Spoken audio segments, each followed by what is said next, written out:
दुपारी वॉचवरती आलो, watch takeover केला आणि मला आठवलं मला स्पेअर मॅग्नेटिक कंपासचं इन्स्पेक्शन करायचं आहे. आमचा स्पेअर मॅग्नेटिक कंपास मी इथे या कपाटामध्ये ठेवतो. कंपासची अनबॉक्सिंग सुरू केली. हो, ही माझी तिसरी अनबॉक्सिंग आहे, कारण मला हर महिना हा कंपास इन्स्पेक्ट करावा लागतो. हा आहे आमचा स्पेअर किंवा एक्स्ट्रा मॅग्नेटिक कंपास.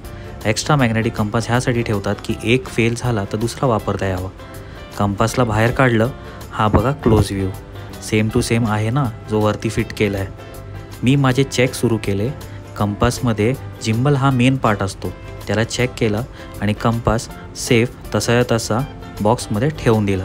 खात्री केली की स्पेअर मॅग्नेटिक कंपास चांगल्या कंडिशनमध्ये आहे. वॉच संपून जेवायला आलो तर जेवायला होतं सॅलड, जिरा राईस, चिकन मसाला, डाळ, कारल्याची भाजी पण होती आणि फ्रूटमध्ये होतं ऑरेंज.